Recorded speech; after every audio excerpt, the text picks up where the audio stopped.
What's better than being stuffed for like Thanksgiving? Being double stuffed by Dick. Didn't need to be called And out like that. we honestly could have ended the book. No, not semantics. That's the truth, bitch. Shut up. Now I just don't like you even more, honestly. So it's you. Yeah, yeah. Got it.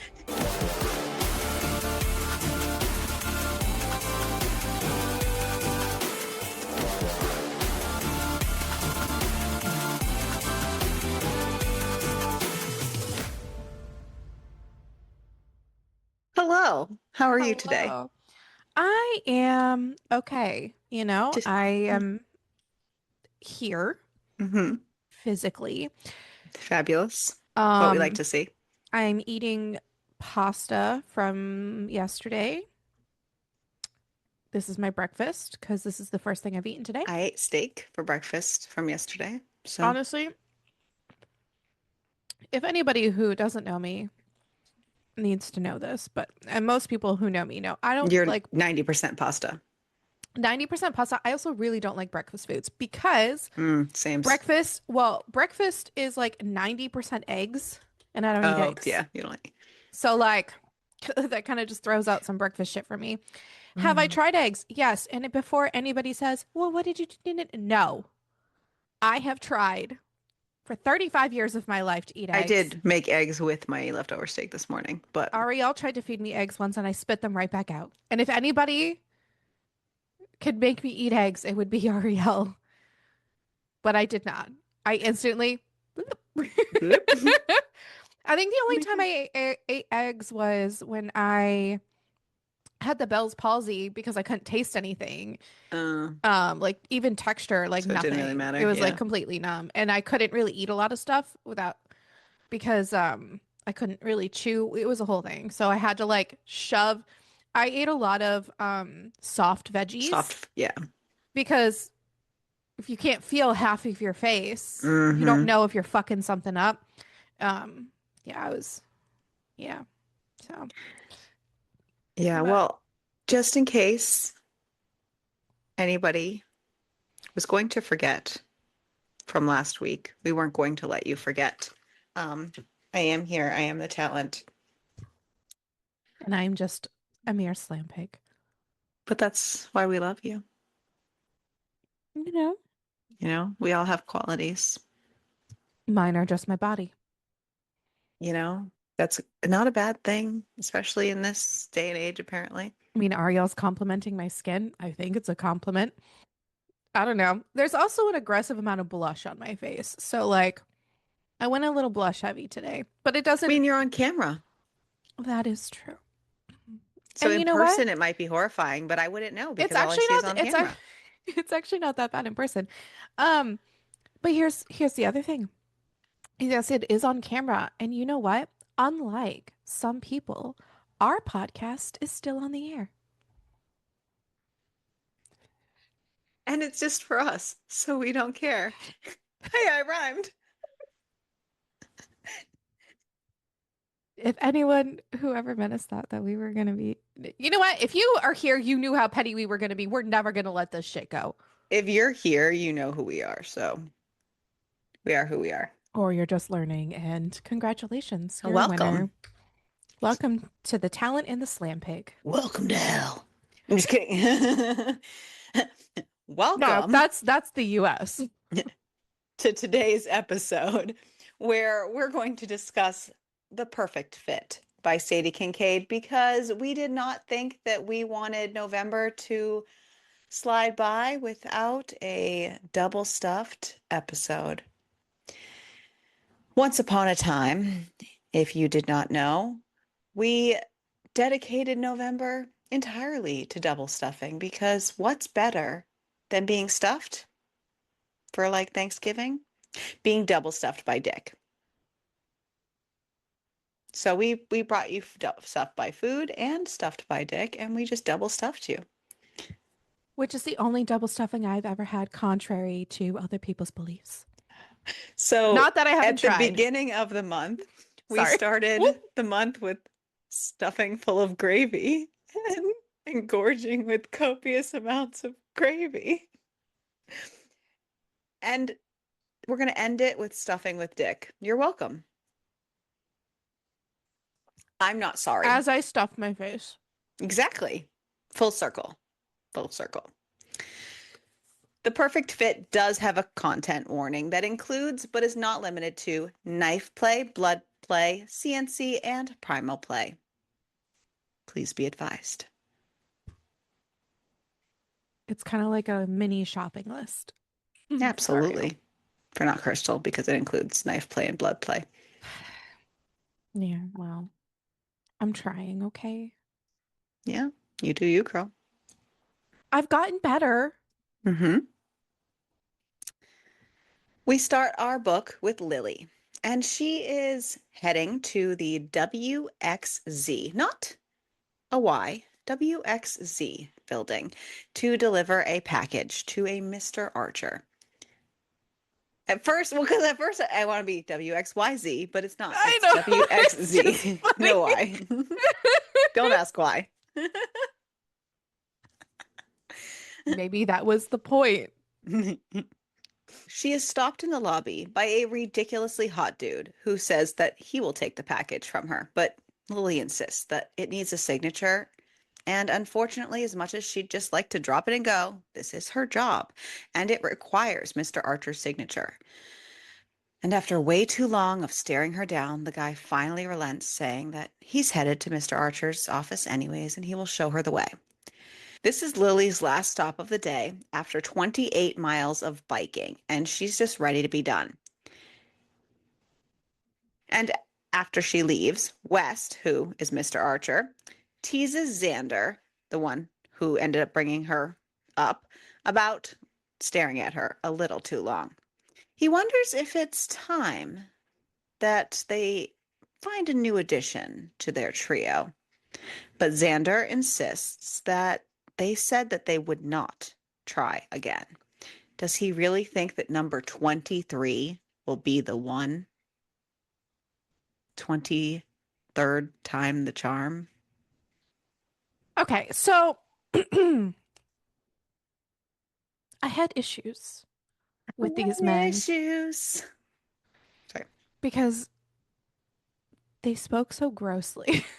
I don't know how else to explain the way they spoke, but I didn't like it at first. I was like, I like it. mm. Also, in the beginning, the way they spoke about their situation, I was like, if you guys are having this many issues with the jealousy, this might not be the avenue for you to be in. So, well, it was they didn't have jealousy. Between if one of the dudes wanted to fuck another dude, they were pissed about it and they got really jealous about it. They even N- stated it in the beginning. Like no, there was some it was jealousy more going playful on. banter. See, for me, it didn't come across that way. It came across Oh, it as like he was was actually no, jealous. it was pretty clear of a playful banter. The only one that they were like talking about jealous was like the women, the past of the 22 that's why the relationships didn't work out. Mm. It just, I don't know. It was more so like because of when what's his face like shaved and Xander got it like all in his whatever about shaving it because he was shaving it because of like another dude. It just for me it came across that like there was some jealousy between some of the men and I was like maybe this is probably not it for you, but okay. Go off. Oh, yeah, that's not That was just the vibe I got. gotcha. Not I, ma'am, not I. Anywho, yeah, 23rd time the charm.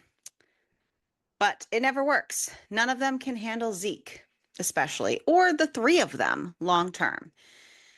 So, in case you have not connected those dots, X, W, X, Z, West, Xander, Zeke. Congratulations, you're a winner. Xander, who Zeke and West sometimes call Fitch. Apparently, it's a nickname. I think it's dumb, and I'm not really going to call him that for the rest of this. I'm just telling you that that's what they call him. Xander suggests that they go to the club for the evening, just the three of them, to chill out and relax. Maybe they just need a night out instead, instead of adding another girl again. West sighs, but agrees.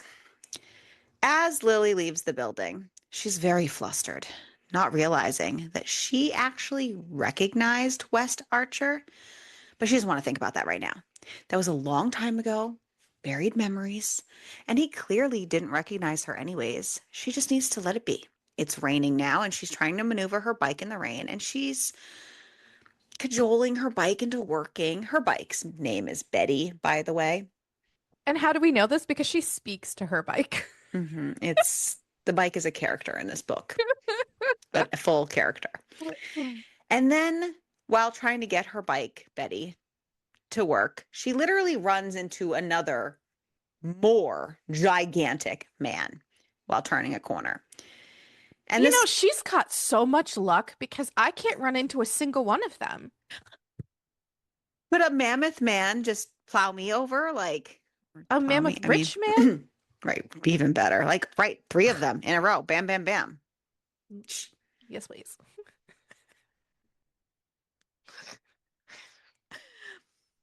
This man asks if she always talks to her bike instead of looking where she's going as she tumbles to her ass. Rude. But I mean, she does. So fair. Didn't need to be called And out like that. he holds out his hand, asking if she's okay. And she can sense danger radiating off of him and does not, in fact, take his hand. But he grabs her elbow anyways and hikes her up. She apologizes for crashing into him, and he tells her to be more careful and that she really shouldn't be talking to her bike. People might think she's crazy. And then he leaves and heads into that same building that she had just left. Back at home, Lily is pondering takeout when her best friend Jen plows through the door, telling her that she just got passes to the hottest club in New York. Lily tries to argue that just because she can get them in for free doesn't mean the drinks inside aren't ridiculously expensive, which, again, fair point. Her job does not exactly pay enough, thus her crashing on Jen's couch. That's where she's living right now. Jen gives her the puppy dog eyes and says, when's the last time she got any action? Come on. She could use a night out. She's 24. She lives like a nun. They need this. Jen promises they'll be home before 2, and Lily grumbles fine. I go two? Girl, I want to be in bed if by I'm not 10. home by 8, I say this as someone who used to be out till like 3 a.m. a lot. 2, 10, 8. And this is why we don't go out. Yeah. We can do plenty Many of other things reasons. inside. I know. Inside. Yeah. Xander, West, and Zeke own this club, by the way, and that is where they're headed for the evening. It's very evident that they're clearly already together romantically and all that jazz, though they do female random hookups if they feel like it. But if they want more than that, like an established relationship, they have major house rules. They have clear rules and an NDA prior, all the jazz. Xander is intent on finding a hookup for the evening because he needs to actually be the one to fuck someone else, and Zeke's not going to let him fuck him. Xander always ends up the bottom in this trio. So he needs to find a girl to make that happen. And he asks Zeke for help choosing, while West is busy at the bar. Zeke's attention falls on a girl at the bar in a red dress, and when she turns to talk to her friend, he notices that she is the same girl that was talking to her bike, and he can't help but smile and points her out to Xander, who checks her out and then recognizes her also from the delivering and says, holy fuck, it's Lily. Xander's shocked that he knows her, and Xander explains the whole situation, but says that she seems to be a firecracker. Zeke's confused because he didn't get that vibe at all, because she was talking to her bike when he met her. And Zeke realizes that all three of them noticed her on the same day, and it's probably best to stay away from her. Like they don't need this kind of thing in their life. They don't need to go down this road. And he's good with that until another guy walks up behind Lily and puts his hand on her ass and squeezes it. And then she turns and punches him in the face. Lily had just gut reacted. She didn't mean to knock the dude out, but he probably shouldn't have touched her. All of a sudden, bouncers swarm and tell her that she needs to leave, and they are grabbing her arm and trying to drag her out until a voice shouts to take their hands off her now. The bouncers immediately apologize, seeing who it is. And Lily's confused, seeing the same man from earlier that day, as he tells the bouncer to get the dude on the floor, that she punched, out the door. It's still funny to me that she socked this man and knocked him out. And I just imagine that that would be you if we did something like that, is like we would get kicked out of the bar because Ariel punched some dude I in the face probably for touching her would. ass. The one And time we went to a bar, we would get kicked out. You know that's how this would go. oh my God, though, it was so funny though. I was like, you know what? For all the other like crazy shit that Lily does, like talking to her bike and doing all this other stuff, punching the I'd man, probably do that too. top goddamn tier. Duh. Are Duh. you you talk to inanimate objects all the time, Everything. but Yeah. so don't I. Yeah. Well, I mean, we can't win everything. We Listen, can't be this is why I'm the talent. the talent means you have many different Multiple. kinds of talents, Exactly. including being mentally ill. Yes, it didn't say what And kind of honestly, talent. I think that My that kind of talent is talent probably is, just the talent of being mentally ill. and honestly, that's like the best talent ever because like you get to function daily as a mentally ill person. And the best part, Ariel, is I don't know where I was going with this, but you're not going to jail. So I'm not going to your jail. talents have made it so you don't go to jail. Just a slap, okay?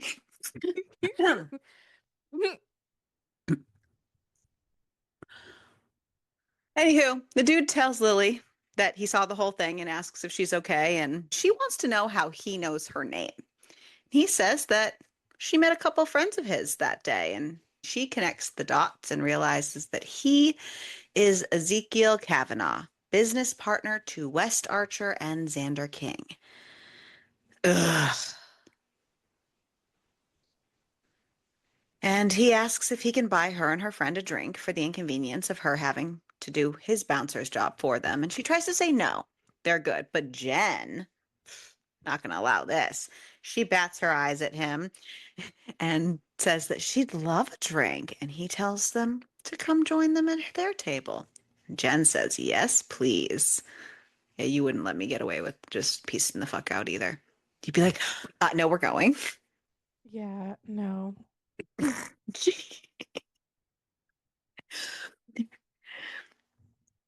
uh, Lily tries not to roll her eyes the whole time that they're, heading that way. So it's you. Yeah, yeah. Got it. Yeah. They get to the VIP section, and Lily realizes that the guy who escorted her up to West's office was, yes, Xander. And as she's at the table, Zeke introduces everyone, and Wes comes over saying that it's interesting to see her again. Jen's thinking that this is all very amusing, asking how they all know each other. Zeke tells Jen that Lily tried to brutally run him over with her bicycle. Lily argues that it was an accident, and he says semantics. No, not semantics. That's the truth, bitch. Shut up. Sorry. Xander explains about the delivery, and West says, yeah, a steaming pile of elephant shit was delivered, and Lily rolls her eyes, and West wants to know how they're at their table, and Jen explains about the punching. And Zeke assures him that he handled it. And West finishes his drink and then leaves the table to go find one of his employees and tells him that he has a job for him. Points out Jen and says that he needs him to take her home, be a gentleman, show her a good time, get her out of here safely. The guy's name is Trey, and he's going to pretend to be a movie star for the evening. And he's got it. Sure enough, doesn't take long for Jen to leave and Lily to be alone, putty in their hands. Lily's not a happy camper about this. She's pretty worried about this. And Xander says that they'll make sure she gets home safely. And Lily just wants to go home now. But they assure her that they just want to talk, get to know her. They won't bite unless, she wants them to. And then suddenly it's 2 hours later and many drinks later, and Lily's drunk. She So not relaxed. Ariel. No, this is where it ended. Yes. I would not have stayed. I would have left. So when she stayed, it was over. But not even the intrigue. Maybe a little. Maybe a little. Okay. Maybe a little. Honestly, I don't know. We'll keep going a little because honestly, a little. It's none of it's bad. The arrangement's not necessarily bad. Anyway, yeah, she's finally relaxed. She's open. She's chatty, and they're disappointed that she's a lightweight, so they can't take her home and have their way with her. But it's fine. Maybe it's for the best because they're discovering they probably want more than one night with her. Lily checks her watch and says she should go, and Xander asks her to go to dinner with them the next night. And she says, why? But, I mean, fair. Xander says, it's just dinner. She says, yeah, why? Why do the three of them want to go with her? They could just grab any girl in the club.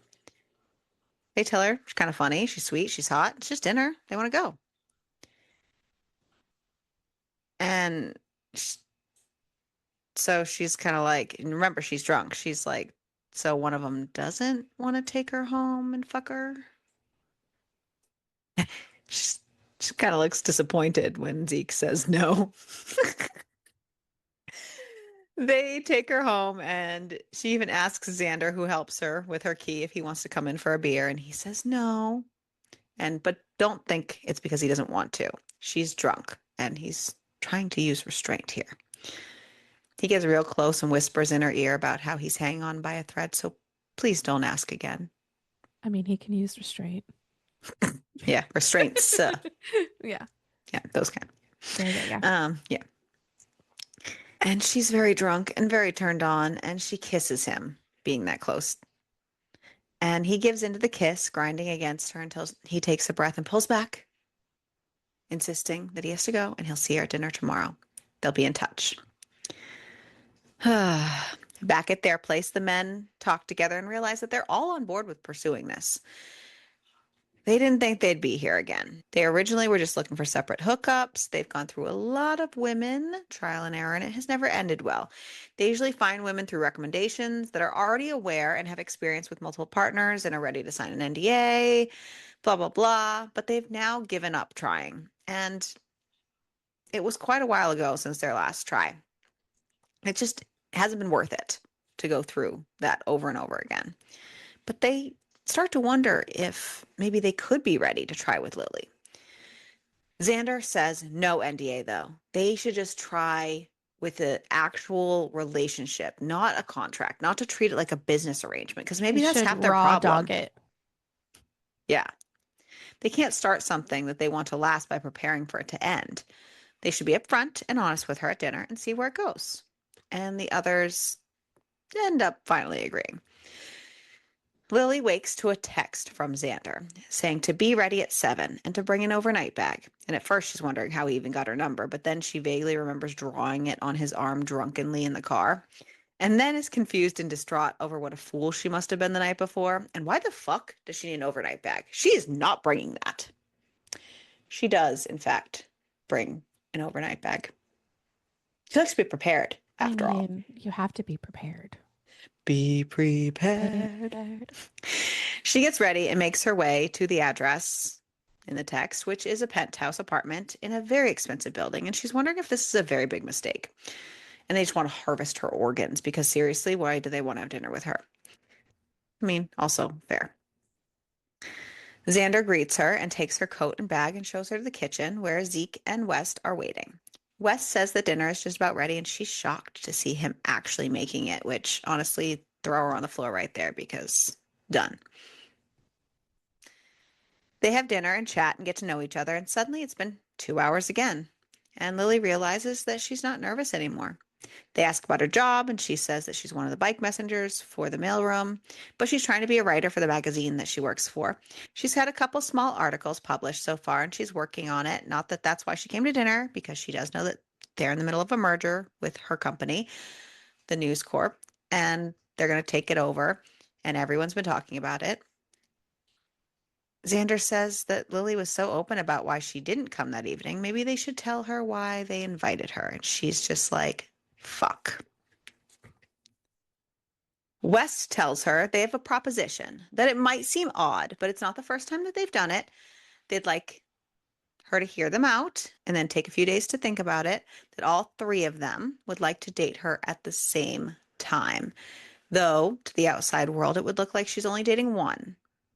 To be more specific, they would like her to move in with them for 3 months. She's confused. I would be like, what? I need more. She thinks this is some kind of joke and asks what happens after the 3 months. Do they just part ways? Like, do they hide her body under the stairs? Like, what's going on here? Xander says if things work out, then she stays. West is all grumbling, saying that they should have taken it slower with the rules and had a contract and blah, blah, blah, blah. And she's like, what the fuck? Xander is saying that he's making it sound weirder than it is. They've done it before. They don't usually just spring it on someone. She asks what happened to the other women that they tried it with. Honestly, the fair fucking point, because I'd be like, Wes just says that it didn't work out. She says they're super hot billionaire dudes and it didn't work out. What's wrong with them? I would ask the same question. Because, West excuse me, sighs, yeah, saying maybe it wasn't them. Maybe something was wrong with the women. I mean, yeah. She says, oh, so they're going to use her for 3 months and then toss her out. The women are supposed to satisfy their needs every day. That must be exhausting. Constant blowjobs, minimal return. Zeke, who's not said really anything thus far, chimes in that Xander and West give incredible blowjobs, so it wouldn't entirely be on her. Xander says that it's more like 3 times the investment back. She clarifies, so they're all together? Like with each other? Xander says yes, and that Zeke and West are tops and he's a bottom, and she says that she's a bottom too, FYI. And they say they know. She's like, but I can top. By the Sure you way, yeah, I'm a can. bottom Nice. too. Okay, princess. Yeah, we know. Well, we know you're a bottom, yeah. I will say, I feel like her response with when they're like, well, maybe it was the women's problem, and she's like, excuse, like, I feel like that would be you if you'd be like, Yeah. excuse you, no. Down First boy. of all, This would have been me too. Oh, by the way, I'm also like just so we're all, in this club here. I would love to pretend that I am a top, but we all know that I am nothing but a pillow princess. Oh, yeah, absolutely you are. Well, I am a slam pig princess. When I get other colors in here, I'll let you know. Drink your coffee in it. That is true. I already had coffee. Anyways, sorry. Some hot cocoa. They tell her to take a few days to make a decision, that they prefer to be discreet about their lifestyle. So whether she agrees or not, they're asking her to keep it to herself. And she says, of course. West brings her to the guest room and asks if she has any other questions before bed. And she says that they're asking for a huge commitment when they don't even know if they're compatible.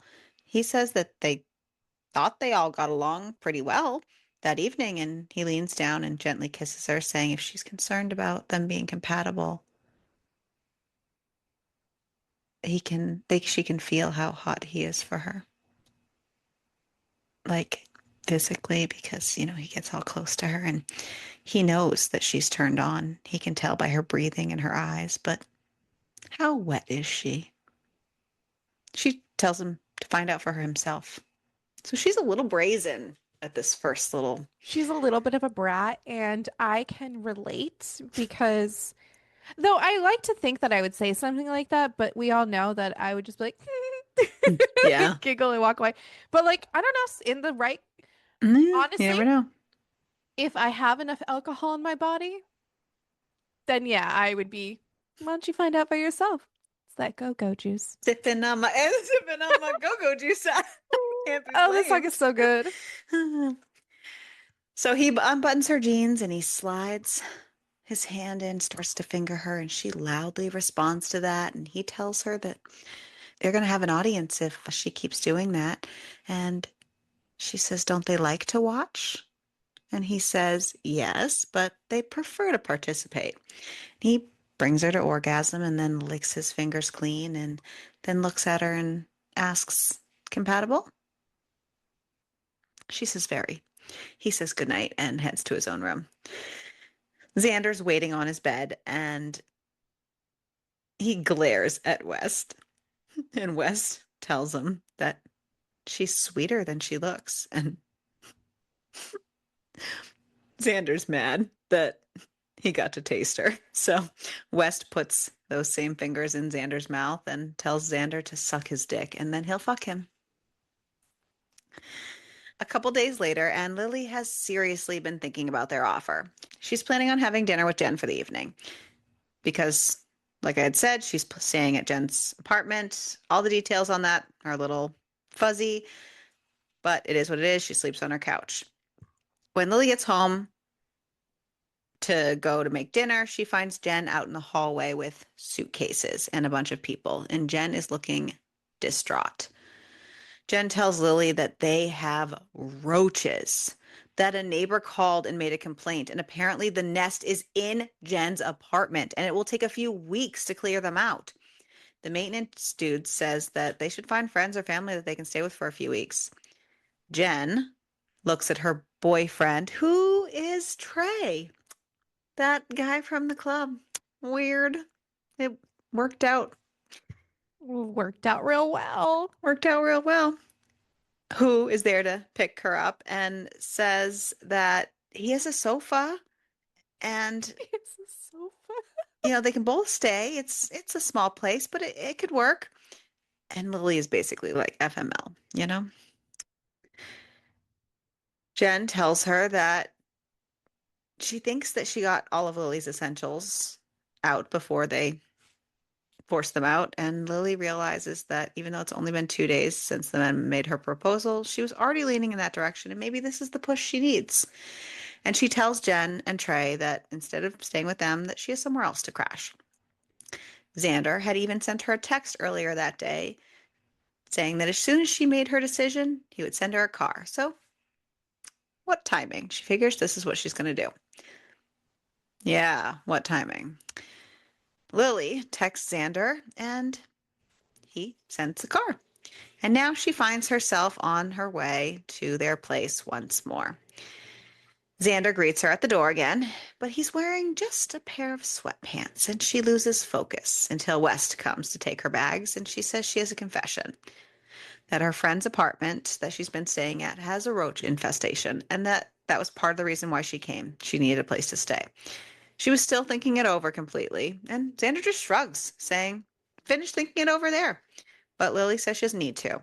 She wants to do it, if that's what they still want. They both say yes, and Zeke even pops around the corner and quietly says yes. And they eat Chinese takeout for dinner, clean up, and Zeke says he has work to do and says goodnight.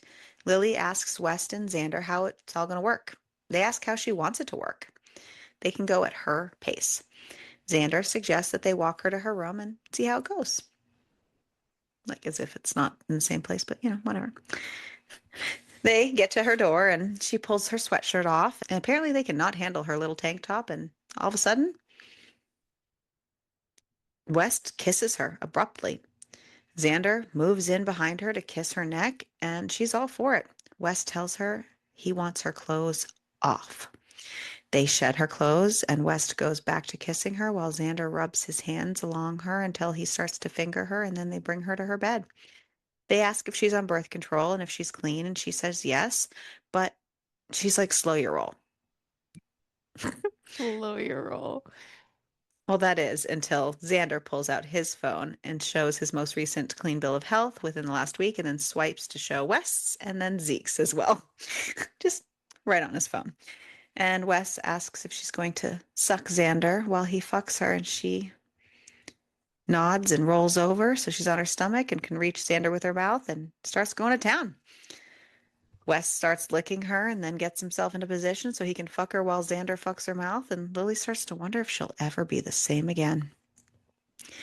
When Zeke No. joins West in their home office the next morning to talk through plans for the day, and Zeke tells him how reckless it was for them to not use protection. West agrees, but says that she had an implant in her arm and he felt it, and that Zeke could have joined them.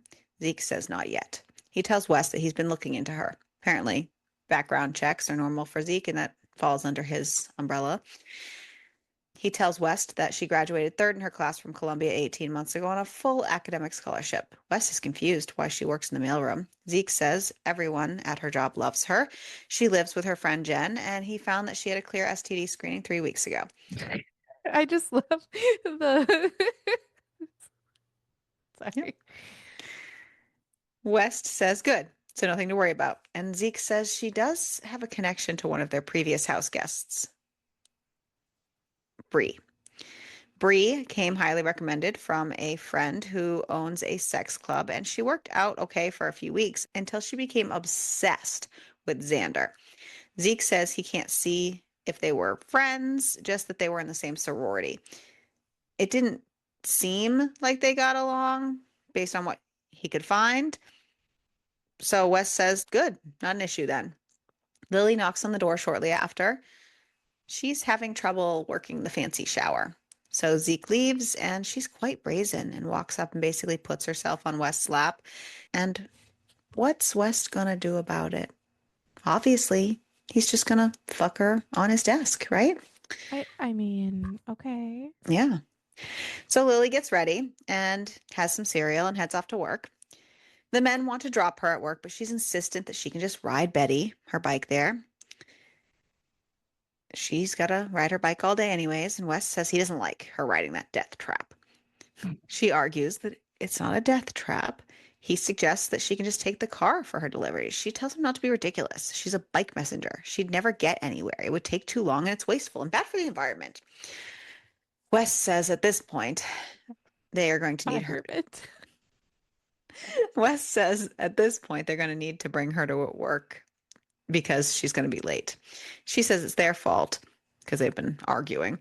And after she gets her packages for the afternoon, she heads to the bike shed at her new building, but Betty is not in her usual spot.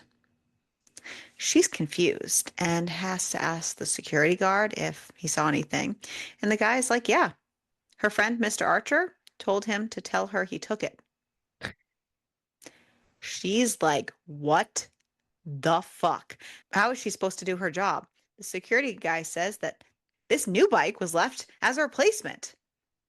It's a beautiful electric bike. But Lily's pissed that it's not Betty. And she grumbles the whole time while loving riding the new bike because it's really easy and really fast. But back at the house, she tries to give West a piece of her mind, saying he can't just buy her a $4,000 bike. And where's poor Betty?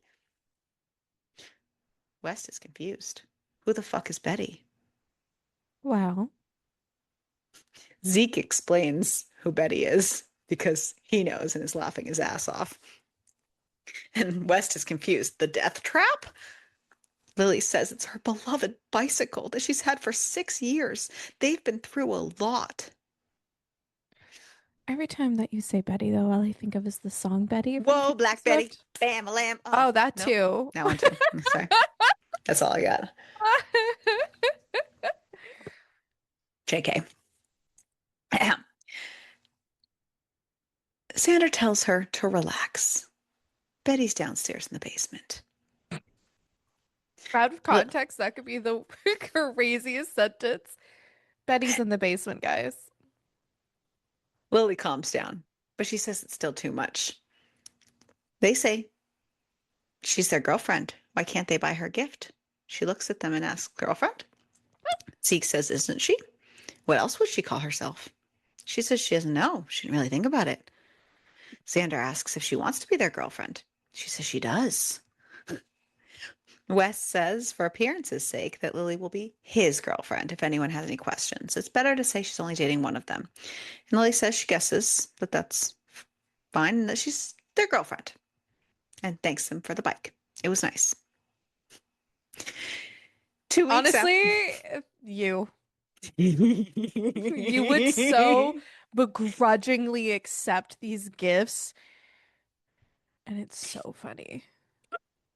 Still feel like I have to be polite about it. Well, thank you. Thank you. Fucking But I wanted my old one, so I don't like change. Yeah. yeah. Yeah.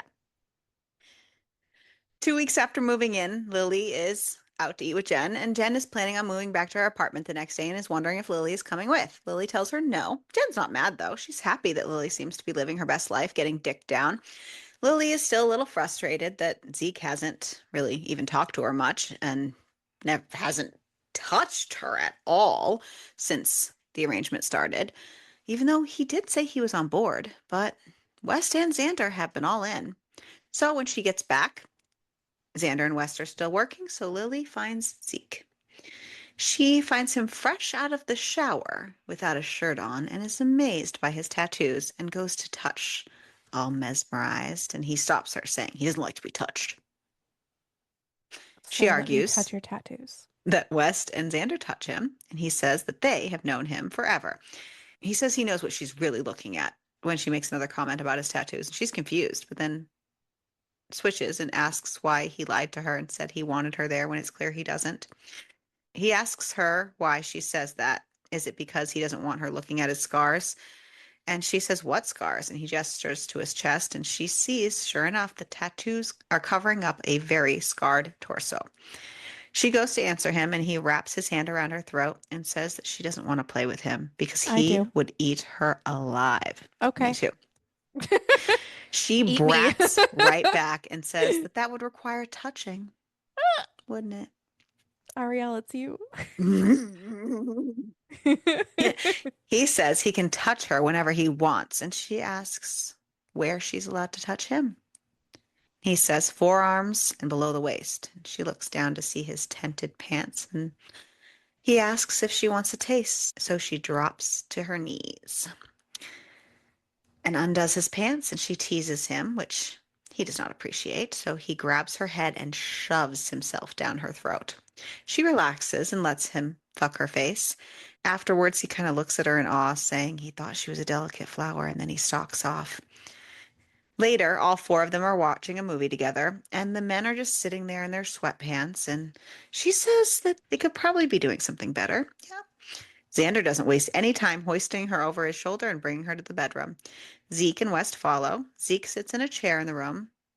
He's watching, but at least he's present. Lily is happy to see that fact as Xander eats her out, and then West has Xander fuck Lily while West fucks Xander. And they all fall into bed in an exhausted heap. Zeke comes over and basically plasters himself onto West, kissing his neck, trying to convince him to bottom for him. West tells him that Xander and Lily are right there. Like, fuck off, man. But Xander's already passed out, and Lily wants to see how this is all going to go down. So she fakes a yawn, and Zeke smirks, telling West that he'll be gentle this time. Zeke preps him and then fucks him right there on the bed with everybody, Lily watching in awe. And I just want to say that the transitions in this book suck ass. Yeah. from scene to scene and how much time has taken place, it just really just sucks ass. And not in the positive way that they're trying to promote in this Not book. the good suck ass, the No. bad suck ass. Yeah, not in the way the boys do to each other. No, no. You're so out of pocket sometimes, and it takes me aback sometimes. I'm like, oh, what? Sorry. The Don't next day, apologize. That makes you you, baby. that's what makes me the talent. That is what makes you the talent. The talent. Fun times had by all. Fucking love it. It's great. The next day, West calls Zeke out on using the night before to basically test Lily to see how she reacted to them being together. He tells him not to pull that shit again and asks when he's going to stop second guessing everything and show Lily who he really is. They get loud enough that unfortunately Lily hears that last part as she's walking into the room and she's basically like, gotta go. West asks if she's okay, and she says that she had just came into the room for some Tylenol and points to the medicine cabinet and says she has cramps.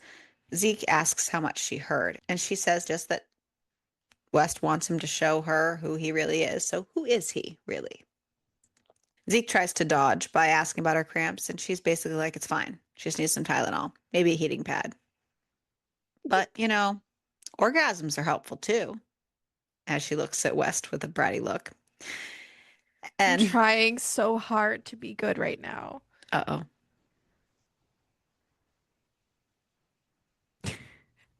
Hopefully, she doesn't want to have any babies because she should not be taking that Tylenol.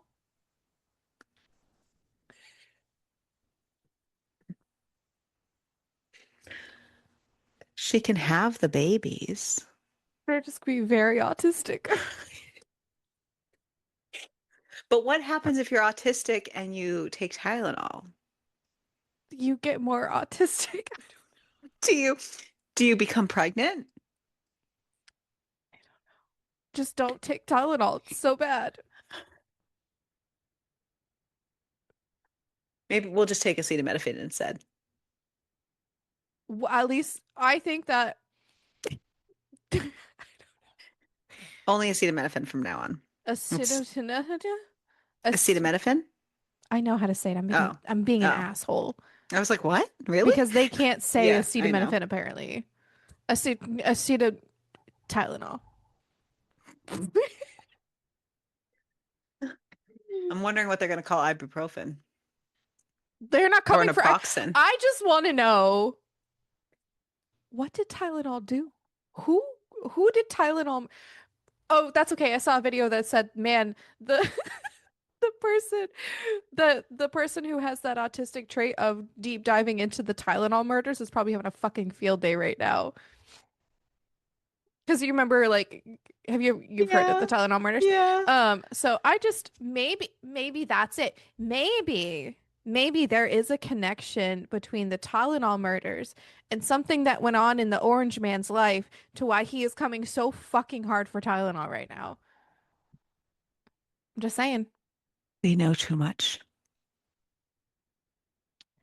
They had to have killed somebody in his family.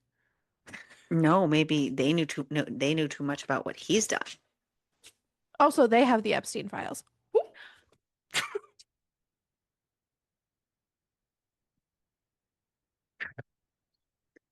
Usually you're the one Anywho, who goes off on these rants, and then there's me, but you're like talking about Tylenol. I was like, literally, yeah, this is happening right now in the world. Tylenol, okay.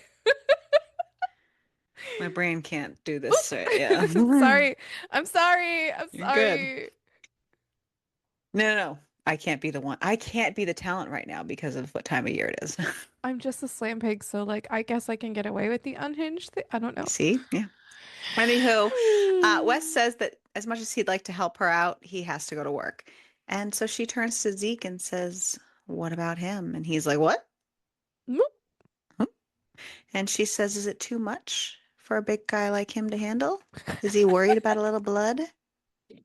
She's got a tampon in. He can just stay to the outer area. He gonna help her or what? She goes to him and he takes a deep breath and He figures that she's going to see who he is and run for the hills like all the others at some point. It's best to do it before West and Xander get too attached, more than they already are. So he tells her to go with him to his bedroom. And he nods to her to the bathroom and tells her to take it out. She's like, oh, what? No. Why? And he's like, because he told her to. And he says if she doesn't, he will. And she relents, saying, fine, that they're his sheets. When she returns, he tells her to remember that she asked for this, not to go crying to West or Xander, and has her strip, which has her hesitating because he has white sheets. Buy new ones. But You're rich enough. he's not in the mood for arguing. He has her lie down and he bites his way up her thigh and then he eats her out. And I'm sure Crystal skimmed this scene very quickly, if she read it at all, because we know how she feels. If you want to describe it, I will take my headphones off. You skimmed it in your notes too for me, didn't Yes, I you? did. Oh, you're so sweet. I want Yeah. to vomit. He flips her over, pulls her up on her knees, and spanks her, and then he fucks her hard while he wraps his hand around her throat and bites her shoulder. She ends up sobbing out her release as he waits for her to run, but she doesn't. He hesitantly pulls his body over hers and holds himself around her, bracketing her to hold her as she comes down and says that that was intense, and then starts laughing about how sticky they all are. Zeke hesitantly scoops her up and brings her to the bathroom, drawing her a hot bubble bath, and he gets in behind her and they just sit quietly enjoying the hot bath until they hear Xander's voice come into Zeke's room, calling out, asking if he's seen Lily, and then a horrified, holy fuck, which makes Lily giggle, which has Xander quickly heading into the bathroom. And he says, it kind of seems like there's been a homicide in the bedroom. But it's so Zeke, gross. I can't. It's me. It's me, guys. It's just me. I'm the problem. Hi. yeah. Zeke says that Lily got her period. Yeah. Xander grins. Lily's confused, but Xander tells her Zeke has a blood kink, and she says that makes sense now. Xander gives Lily a kiss and says that Zeke might like to cause pain, but what he loves most is to take care of someone afterwards. He says to enjoy being taken care of. He's going to go into the office for a few hours, and Zeke says yes, and Xander tells the two of them to have fun. After they finish in the bath, they get dried up, and Zeke pulls out a new tampon for her and inserts it for her. And then he uses ointment to go over her bite marks, and they both work from home for the day. Lily works on an article and she's super stoked having him dote on her and make her food. And she thanks him for it and he just looks bewildered. And she asks what's wrong. And he says nothing, that none of it seems to bother her at all. The them together thing, like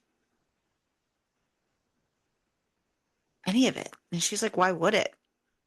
She knew what she was getting into. And he's like, okay. But he knows it's different. And she says they may have had issues in the past, but she's fine with it. Better than good.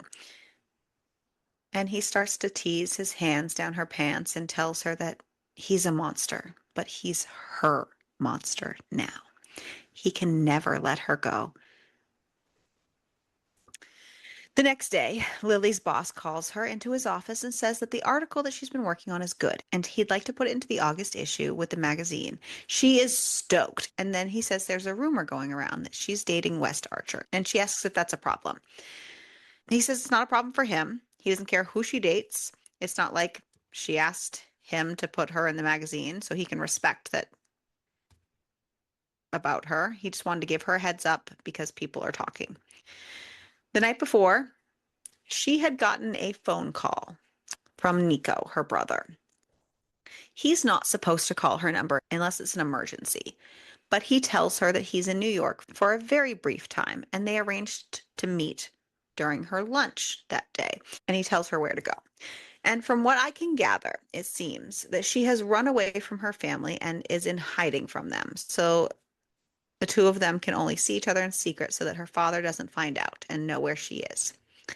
Her brother teases her about finding someone, and she says that she might have. It's still early, but she's happy for the moment. And Nico assures her that if she ever wants to get married or have kids, that her papers will stand up. He promises. And she says she knows. They got her through college. Plus, she's not even thinking about that right now, though she is upset that she's going to have to omit the truth or lie to her men about Nico because it's not like she can tell them about meeting him today. She wishes she could, but she even remembers West from a long time ago when she was a little girl begging her father to spare West's life so she could never tell him that she is Carmine Constantine's daughter. She wishes Nico could leave too, but he doesn't want to put her at risk because if they both disappeared, Nico knows that their father would find her. And it is evident that it's some kind of mafia situation. Nico has an arranged marriage and he needs to produce an heir, and their father's in charge of shit. We then fast forward to 2 months since their arrangement had first began and Lily first moved in. And Lily is all in with all three of them. Things have been going great. Lily, once again, meets Jen out to eat. They're at a bar, and the men saw her off, handing her a credit card that she argued with them about, but finally had relented and took. And brought along another girl named Bree, who says that she ran into her on the way there, and Lily's not happy about it. Bree went to the same college as them, and Bree and Lily don't get along, but she just wants to see Jen. She hasn't seen her in a while, and she's just going to suck it up. Bree is a bit of a snob and doesn't really like the fact that Lily doesn't have family money to rely on or make the world easier for her. And she even starts this whole thing out by trying to put Lily down about who she was dating the last time that they crossed paths. And Jen informs Bree that Lily is dating West Archer. Bree calls her a liar. Lily's frustrated, so she pulls out the card that has West's name on it to prove it, which, don't let her bait you, girl. But she says drinks are on her. And Bree goads her and gets her to buy the most expensive thing just to prove it, which has Lily not feeling so great. Lily spends the evening trying to keep up drinking with them, but by the end, the world is spinning. The driver alerts West that she might not make it inside on her own, so he's waiting outside the apartment building for her when she shows up. And she solemnly tells him that she spent all his money. All of it. He just seems amused and says that she must have had some night. And it all just spills out of Lily, and she explains the whole thing. And West tells her he gave her the card for her to spend money. It's fine. She promises to pay him back, that it might take a while, but she will. He just chuckles, saying that they'll see, but bed first. He carries her into the apartment.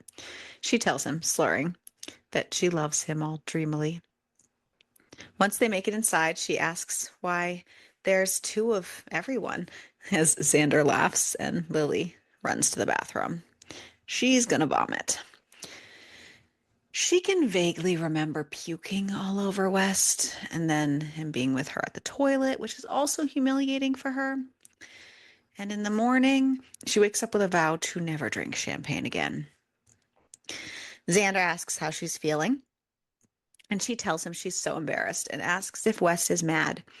West pulls her to him from behind and says no and to go back to sleep. She apologizes again about the money, and he says he gave it to her. Go back to sleep. A few days later, the men complete their merger with the News Corp whole thing with the magazine and all that. And the magazine ends up being more of a hostile takeover than originally planned, but they at least get it done. Did I mention that I hate the transitions and the timing in this book? Just not a fan. Yeah. I don't know. Ariel sounds like great timing to me. It's actually really frustrating because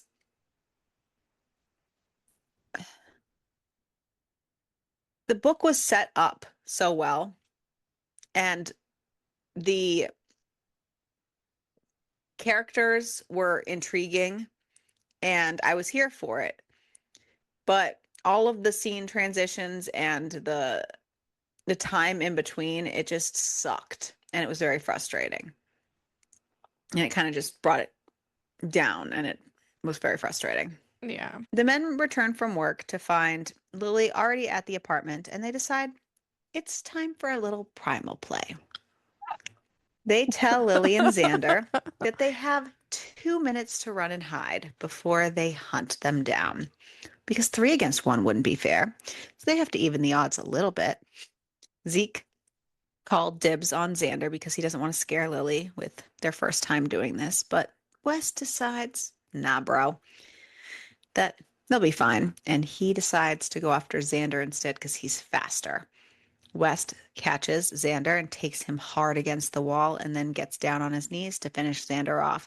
And the two of them decide to go have snacks and watch a movie. Zeke stops in his bedroom first to grab his switchblade because, again, he called dibs on Xander, so he was going to basically fuck him the fuck up. And now Xander's been caught by West because he made the stop, and now he's got to go after Lily. And he chases her trail all the way to the parking garage. He finds her hiding spot and she runs. He tackles her against the hood of a car. To her surprise, he cuffs her wrists and he explains that this isn't his first time. He made a stop to get some surprises for her as she's trying to fight him off. She fights hard too and is vicious with her words.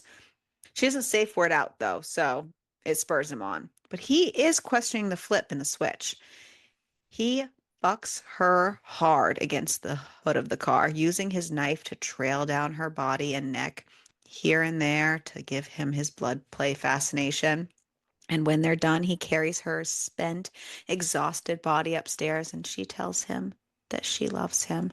And he says he knows. He loves her too. And then he goes to get glue to seal up her little cuts so that they won't scar. And they lay down in bed, and Zeke just holds her as Lily tries to hold in all the emotions that well inside her. And he quietly asks who hurt her. And she says someone who should have protected her. He asks if what they did helped her or hurt her. And she says it kind of helped and it was kind of cathartic, if that's not too weird. And he says not at all. And asks where the man is now that hurt her. And she says that he just doesn't exist in her life anymore, that she built a new one for herself, and then asks who hurt Zeke. And he says that his foster brother was the first guy that he ever loved, or at least he thought he loved him. But he didn't really know what that meant back when he was only 14. And his foster brother was 19 and was experimenting with his fetish for cutting things open. But once he moved to a new foster home and met West and Xander, he made a promise that no one would touch him again unless he wanted them to.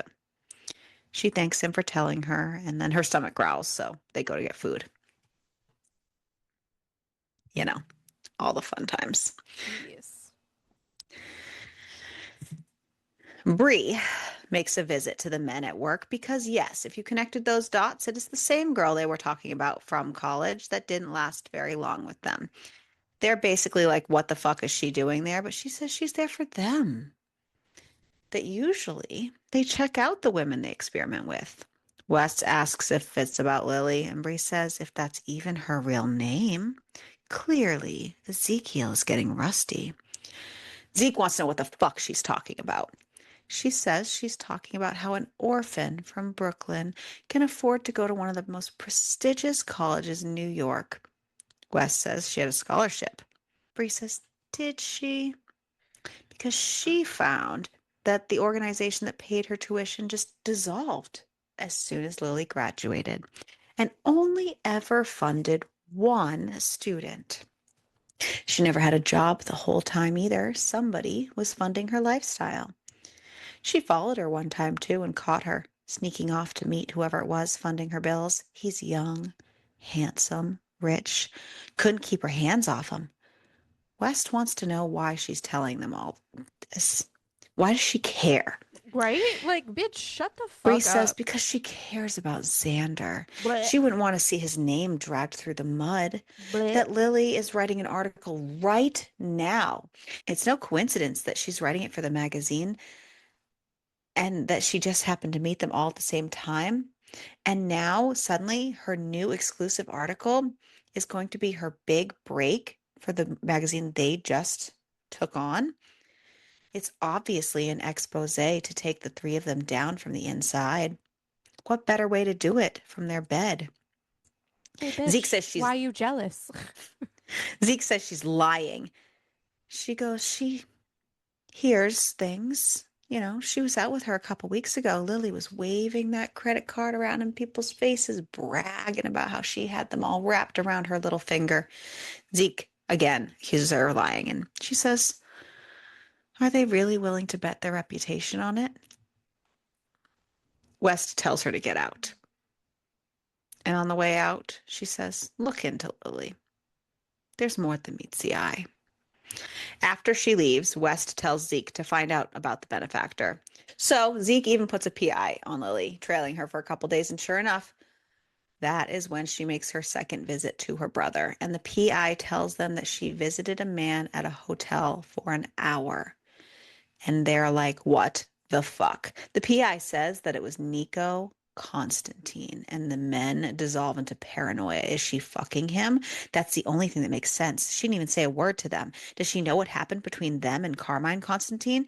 But that would make sense. That was 14 years ago. Does this have something to do with her article? No, Genevieve doesn't publish features on the fucking mafia. They decide that when they get home, they're going to ask her about her day. And if she does not tell them about spending an hour at a hotel in Nico's room, they'll know she's a liar. So when they get home, she's making dinner and she tells them that she just had a boring day at work.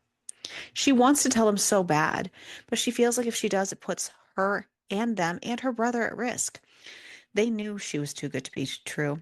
They need to just cut their losses and discredit her before she ruins them with the article. The launch party is the next evening. They're going to use that. Lily gets ready for the launch party and vows that the next day she's going to come clean and talk to them about extending their arrangement and making it permanent. But that does mean she's going to have to tell them who she is, and she might lose them. But when she tries to go into the launch event, she's told that it's a private event and she can't enter. She tries to say she's on the list. She gives her name. The bouncers tell her that she's not going to get in without a ticket. She tries to look around for the guys, hoping that they'd be there, but she doesn't see them. She tries to say that she's with them, and the guy just says that he wasn't told about her. She says, please ask inside. She's getting soaked in the rain. It's ruining her hair and makeup that she spent so long on. And the door guy just grabs her arm and tells her she needs to leave as a second bouncer comes over and asks what the problem is. And she says to go get one of the owners. She's with them. He goes to get Zeke, and the guy says that she's with them, and Zeke says, nope. She's confused. He tells her to go home. She doesn't belong there. She's like, Zeke, please. Like, what? He tells her she's a lying, cheating whore and nobody wants her there. Zeke tells one of the bouncers to put her in a cab. She gets in the cab, gives Jen's address, trying to figure out what the heck is going on. She pulls out her phone, tries to call West and Xander. She hasn't heard from them since West texted her saying to meet them at the event. And neither of them answer. She just leaves incoherent voicemails to Xander as Xander's inside listening to the voicemail and telling the others that they fucked up. They shouldn't have done that. West argues that she lied to them. What else were they supposed to do? And he says that they should have talked to her like normal human beings. It was a misunderstanding that she can explain. They say she's had plenty of chances to come clean, but instead she lied to their faces. Why should they give her a chance to add more to her article? Xander tells Zeke he didn't have to be so cruel, eviscerate her in public like that. Zeke says, doesn't he think she's going to eviscerate them when the article comes out in 2 days? Lily doesn't understand anything. She's just been wallowing and crying, and Jen's trying to convince her to at least go get her stuff. Lily wonders if maybe it was just their time was up, but she doesn't understand. Why would they do that? Maybe she didn't know them at all. Maybe they found out who she really was. But if that was the case, why didn't they call her by her real name when they kicked her out? Jen gets her cleaned up and into a vehicle and brings her over. Lily sends a text to Xander saying she's on her way to get her stuff, but he doesn't reply. When she gets there, the doorman has all of her stuff piled in the lobby for her. Lily asks about Betty, her bike. The doorman says the bike's right there. She says, no, her bike, the one she came with. She tries to go to the elevator, but they won't let her. And she just starts sobbing about Betty. And she sinks to the floor. And the doorman gets a call and he answers saying she wants her bike. So clearly they're watching this whole thing. And he tells her that the bike will be there momentarily and asks if she needs help bringing her things to the car. And she just steels herself and says no. The advanced copy of the magazine arrives at the penthouse, and the men gather around it to see how damaging it is. The article How damaging is it, boys? is about the horrors of the New York City puppy trade. Puppies. The article is about puppies. And they're all just Puppies. left standing around the island, wondering Because what the they're fuck dumb they've done. boys. Because you listened to a dumb bitch. She wasn't writing an article about them, but she was lying and hiding something. And she is somehow connected to Nico Constantine. What the fuck was Puppies. that about? Puppies. Yeah, I just, puppies. the thing is like, with how I understand getting weird about the hiding, blah, blah, blah, blah, blah. But like, do they not remember when they first met her? This woman talks to her bicycle Mm-hmm. that she named Betty. Mm-hmm. She wrote an article about puppies. Mm-hmm. Mm-hmm. Mm-hmm. Why are men so dumb? Why so Universal sexy if question so right there. dumb? Universal question right there. How Truly. survive the earth so long? Truly. You would think that like evolution would have killed off men by now, Ugh, you don't think right? so? Because I isn't it don't supposed to know. be like, No, because what ends up happening is us women keep birthing men. Like, yeah. but they wouldn't exist without women, but yet women are the problem. Ugh, Anyways, I don't know. I It's a don't lot. know. I just We need to just birth rates are declining. So, yay so team. woo. I'm pretty sure that I saw that science is starting to happen where men can actually have babies, and maybe they should just live through that and we just take a step back. Solid. Omegaverse is becoming real now. Solid. So give all them Love it. pregnant men. Yeah. Love it. Have the male babies. And then you start deciding how then we can You deal with your soldier body and we boy. can tell you what to do with your body instead. Right? Anyways, rant over. Anywho, Zeke Apparently. says he's going to look into this Cool. because Xander is like, what the fuck? You know, you already put the PI. And he says the PI said she looked really happy before and after she went to meet the guy. So it's obviously somebody she cares about.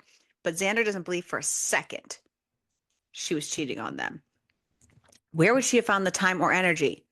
Maybe it's a Very fucking relative. boy. And West all of a sudden runs from the room to his office, mumbling something. And once he gets to the computer, the others flank him. And West says that he did read one time a few years back that Constantine had two kids, twins. The daughter, he thought he read she died. And he pulls up an old newspaper article of Liliana Constantine, 18 years old. And sure enough, it's Lily. Duh, You you guys have idiots. all of this money. You make people sign NDAs. You try to cover all of your trucks, and you couldn't have done All of your a trucks. basic background check on her I mean, they and did. figure I how quickly did they find this information? Y'all weren't They looking that hard. couldn't have until they knew that there was a connection to the, I know, but but still. you know, It would have come up somewhere. I don't know. DNA test the bitch. You're already making her sign a fucking NDA. Just they DNA test her. didn't ever sign an I NDA, know, but but I'm yeah. just saying, you normally make people sign the Yeah. NDAs. Yeah, DNA tests, yeah. A DNA test is also good for other things. Yeah. Anywho, yeah, Wes just sits back and figures out that she probably faked her own death. Nico is her twin. It would make sense that she lied to protect him. Duh. Fucking idiot. He's Does just a she man. even know what her father did to them all those years ago? They don't know what to think anymore. Lily is riding Betty when the men find her. They pull up beside her in their SUV and she tries to ignore them, tears starting to come, and As they pull she over. should. She tries to tell them to fuck off. Zeke jumps out of the car and reaches for Betty, and Lily punches him in the face, telling them to leave her alone. Good. Zeke, who did not, unfortunately, fall to the ground, says that he knows they don't deserve any of her time, but please get in the car and let them explain. She does want answers and she needs to get closure so she can move on. So she begrudgingly says, fine. They can give her a ride home. It's quiet for a few minutes until West just says that they're sorry. She's basically like, oh, sorry. Yeah, that makes everything okay. Yeah, that fixes everything. Xander says they're so fucking sorry. She says she didn't get into the car for an apology. The time for sorry has passed. She just wants an explanation. Wes says that next girlfriend of theirs that they should have known had ulterior motives, told them she was writing an expose on them, and they didn't believe her at first, but then someone else at the magazine confirmed it was true, and some other things that she said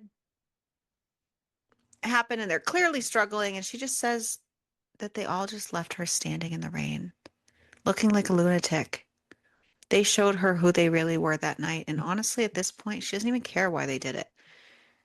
I She doesn't do. care why. Like, it's truly the fact that they didn't speak to her like grown-ups. They blindly trusted someone else. There's nothing any of them can do to change it. They are three of the worst human beings that she has had the displeasure of knowing, and she hates them. And she hates what they turned her into. So leave her alone and go ruin someone else's life. And she tells the driver to stop, and she gets out, grabbing her bike from the back. So I just want to. This is the point where I was still on board with Lily because this is also me. And I Hmm. would be like, nope, bro, this is point blank, period. Because in my opinion, that behavior, no going back. Yeah, and I would, and this would be where the book would end because I'd Right. be like, I'm done. Yeah. Done. Because you don't get to jump to conclusions and treat anyone like that. You don't get to treat anyone like that regardless. You did not even try to have a conversation. You did not. Nope. Period. Period. Period. So, warning, this is where the book took a turn for me. I was trying The to take a men take Lily's article seriously and do what they can for her in their own way and clear out all the puppy mills that she had listed, taking them over and getting them to shelters and shutting them down. They, of course, find a dog that they end up taking home with them on the way. And Xander has always wanted a dog and he even talked to Lily about it because she had always wanted a dog too. And they had bonded over that. Lily gets coffee with her boss and she asks him about who was asking about the article because, as far as she knew, it was only the two of them that knew. And he connects the dots for her on who was sniffing around and the whole breed connection. But he also offers her a job as a writer for the magazine now that she's been featured and hopes that she'll take it even though her asshat of an ex-boyfriend is the big boss. She thanks him for the opportunity. It's all she ever wanted, but unfortunately she has to turn it down, saying she can't work for them anymore. When she gets back to Jen's apartment, there's a man with a puppy standing at the door. And when she confirms that she is Lily Sloan, he basically is like, thank goodness he's been waiting. This is for her, and shoves the dog at her. And she's basically like, no, he's taken back. She know her dog, but he ignores her and leaves her alone with the incredibly cute puppy. Pets aren't even allowed in the building, and she can barely take care of herself right now. Who's stupid enough to send her a puppy? Xander. Xander's the only one who knew she wanted a Rottweiler puppy, and she's like, what the fuck? This is just cruel. She wishes she could keep him, but her heart is now breaking all over again. What an asshole. So she marches to their office, puppy in hand, and starts yelling at Xander. He's basically like, she always wanted a dog, so he got her one. She's like, there's no way he's that removed from life that he doesn't realize that a puppy costs money, a lot more money than she has. How is she going to have a puppy if she doesn't even have a place to live? he just wanted to show her something else she couldn't have, twist the knife a little more. And on top of that, she had to spend $40 that she didn't have on a cab just so she could bring the puppy back. Just leave her alone. And gives him the dog and marches out, slamming the door. West comes in asking what the fuck happened and sees the dog. And Xander confesses that he sent Lily a dog. And West is like, what the fuck was he thinking? He wasn't thinking. No, Xander's He like, was thinking with at his least he's dick. Sorry. trying something. Like, what has anyone else done? This is all West and Zeke's fault anyways. They wouldn't listen to him and talk to her like a normal person. They treat him like a child. Well, he's acting like a child right now. But he was the only one who wanted to act like an adult, and now they've Stomp, stomp, lost her. stomp. Sorry. Yeah. West says that they will get her back. He will fix it and asks what they're going to do with the dog. Xander says his name is Snowflake. Oh my God. Wes is like, no, they already have a dog. Xander says now they have two. Is it Xander? Just kidding.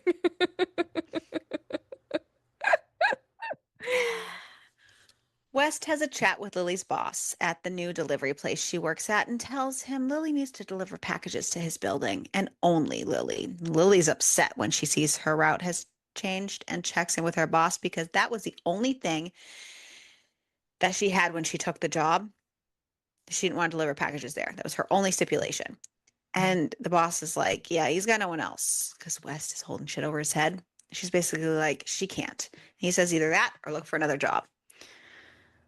Lily can't even get the doorman to sign for any of the packages. They say it's not worth their job. And she's so distracted having to go to the building and in her head that she crashes on her bike on the way there. So now she's all scuffed up, torn jeans. Betty's all wrecked. And when she finally makes it to the elevator and Wes sees her, she just throws the package at him. She doesn't even fucking care anymore. He asks if she's hurt. She says, screw him. Yes, she's hurt.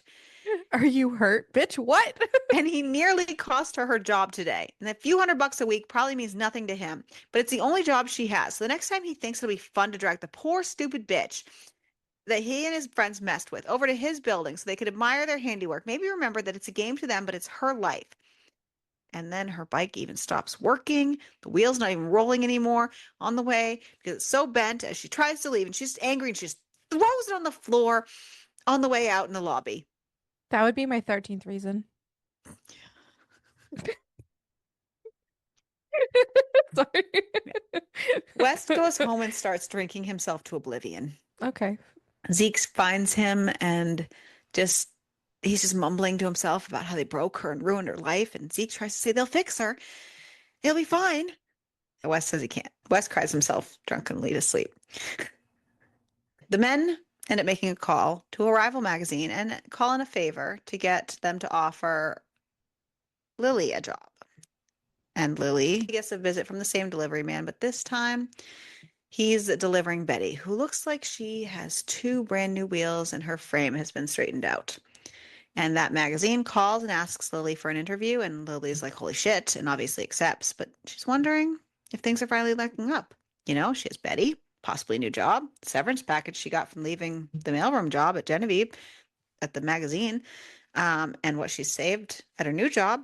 She finally has enough to put down a deposit on a very, very, very teeny tiny apartment in Brooklyn, but it's a start and it's hers.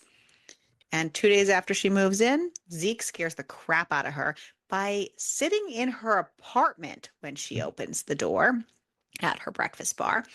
She asks what the hell, like how did he even know she moved there? And he told her he made a mistake of not being thorough enough in his research on her once before, and it cost him everything. It won't happen again. He knows everything there is to know about her now. He even knows the last time she got waxed. Which, okay. Okay.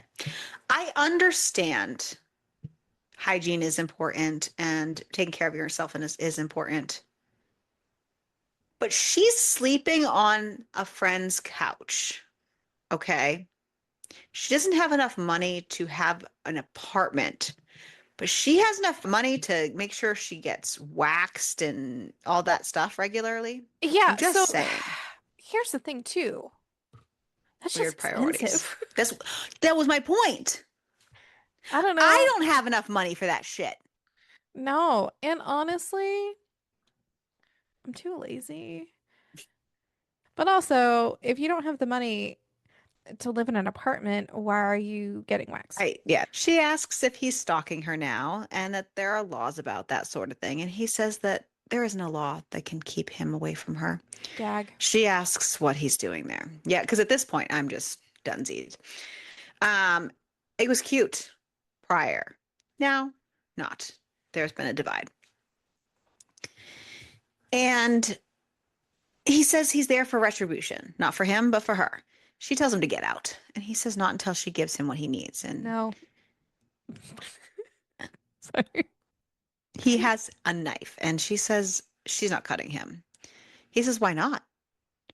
She doesn't want to. That's why. Why would she? He says he's already bleeding every second without her. He's being tortured. Should have thought of that before you did He what you needs did, her to idiot. make it hurt for real so he can feel something real, even if he doesn't get to keep her. And she says, no, they fucked up. Oh, see, she's better than Like, me. I'd be like, okay, give me a knife. he says they'll never forgive themselves. They don't expect her to forgive them, but they'll spend the rest of their lives trying to make up for it. She doesn't want to hurt him. He says, fine, then come home with him. Either come home with him or cut him. What he did was unforgivable, and he doesn't know how to handle when he's hurt. He lashes out. He felt betrayed, but he should have known better. Please come home with him or use the knife, one or the other. So Xander and West are stunned when Lily walks into the penthouse behind Zeke. You know who else was stunned? Me? Me.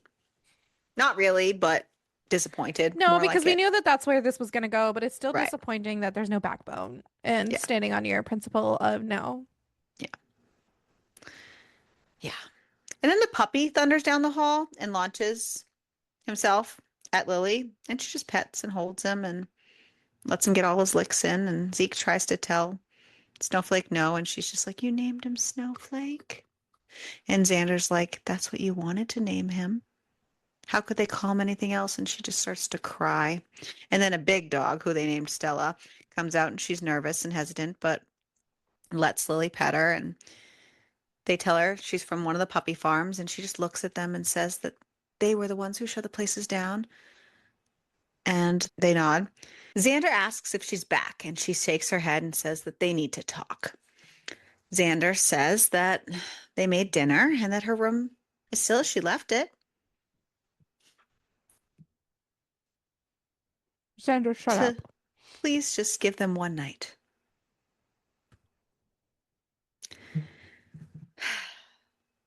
Not an eyeball big enough.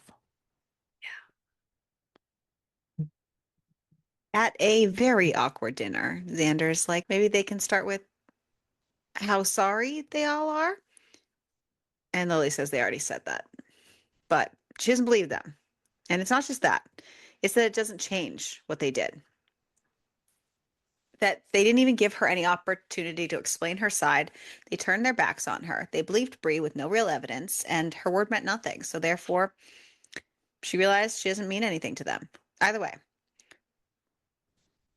they tell her she lied about who she was. They know she's Liliana Constantine, and she scoffs and says, no, they don't get to put this all on her. No, bitch, shut Mm-mm. the fuck up. Mm-mm. Take some accountability. Like, that's not how this works. She kept her identity a secret, and she should have told them about her past, but she'd like to protect someone else that she loves and to keep herself safe. But if they had asked her, if they had come to her, she would have told them the truth. Wes says it's easier to say that now. You're digging yourself, buddy. Digging Men, yourself. Yeah. shut up. They don't know how it would have happened. And she just looks at him with rage and is like, yeah. She guesses they'll never know, and she leaves the table. Xander tells West he's an asshole, and Zeke tells him he needs to fix it. Or just don't. Let it West's go. version of fixing it is telling her she's not going anywhere when he catches up with her. And she tells him he can't stop her from leaving, and he says But the fuck I bet. that he let her go once and it's not happening again. She says he doesn't get a choice. He didn't let her go anywhere. He willingly pushed Mm-mm. her out the door, you Yeah, right. dumb man. He says that he almost ruined the best thing that ever happened to him. He's not going to let it continue. And she says there's no almost about it. He did ruin it. He says, then why did she come back? Because she's stupid. It's because she knows what they have is worth saving. And he's going to show her. And then again, this is so up until this point, I'm on her side. And this part is the rails off because then she becomes digmatized. Damn it. Yeah, and she's all just like, and he's like, let me show you my dick. And she's like, okay, I'm done with being mad. And, and all that. So, yeah, she lets him start loving all over her, and he tells her he loves her and that she's his, and that's all he cares about is her. And the others come in, and Wes goes down on her and asks if she wants company, and she's basically like, in for a penny, in for a pound. And I'm basically like, you're a fucking idiot.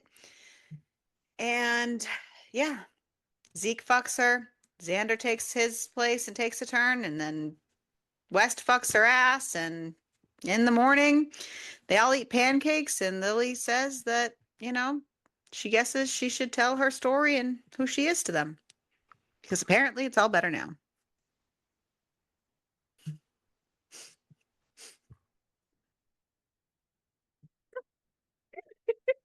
We honestly could have ended the book with, you know, For the before record, this. he's still here. I'm so lonely. I'm Mr. Lonely.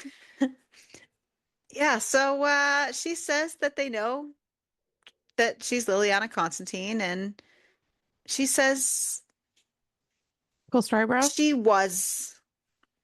Liliana died I in a boating was. accident 6 years ago. West asks if she faked her own death, and she nods, saying that her brother helped her. Nico got her a new identity. Women in her family don't exactly have access to resources. And they made sure that they had witnesses that saw her go overboard. And she had diving equipment ready at a nearby cave, and Nico and his best friend Dean were waiting for her when she resurfaced. She's been in New York ever since, and she figured it was far enough on the other side of the country that she wouldn't run into anyone from her old life. Nico set up a trust to give her a scholarship to go to school and get her degree, but beyond that, she's had nothing to do with her family. The only reason she allowed the scholarship was because she couldn't get anything, even loans, in her new name. Zeke says that faking her own death is extreme. She says the future her father mapped out for her was. It was so bleak and terrifying that her actual death would have been better. She wouldn't have been able to go to college. Instead, she was to marry Giovanni Sant'Angelo. Zeke recognizes the name as former head of the mafia, and she says she was supposed to be his virgin bride and give him heirs. It didn't matter to her father that he was 58 and he was the meanest man she'd ever met. Every time they went to his house, there would be women there being bruised and crying out in the open, and he'd laugh about it with her father, openly talking about the depraved things he planned to do with her. He planned to keep her prisoner, and she begged her father not to allow it, but he refused, saying that that's all she's good for. Her father even, if her father even found out she was alive, he'd kill Nico and Dean for helping her. That's why she couldn't tell anyone. She couldn't put everyone's lives at risk. West asked what happened to Giovanni. Lily says he was murdered in his bed about 2 months after her supposed death. She suspects it was her brother. Wes says he met her once, didn't he? Lily says, yeah, but she didn't know if he'd remember her. Wes says he didn't know that they were the same person until now. It was when he found out that Carmine stole their entire casino investment and they confronted him. He put a gun to his head and would have killed him on the spot, except a little girl ran in clutching a teddy bear, begging him not to kill him. Zeke is shocked that he listened, and Lily says he never did. West says that he turned his anger on the little girl instead. He hit her right across the face, and West ran, leaving her there. And he starts crying, saying he should have taken her with him. Like, I'm sorry, you grown man, you just let this guy be distracted and beat on a little girl, and you ran for your life. Now I just don't like you even more, honestly. Way more. Now I'm just like, this is just took a whole turn. And honestly, we don't even have to really do more. I should have just DNF'd it from this part. But we were this far into the book. Here we are. Yeah. Yeah. Anyway, yeah, and she says that West wouldn't have made it anywhere. He would have killed them that day. West explains that three of them worked their asses off right from high school, saving every cent to get that investment.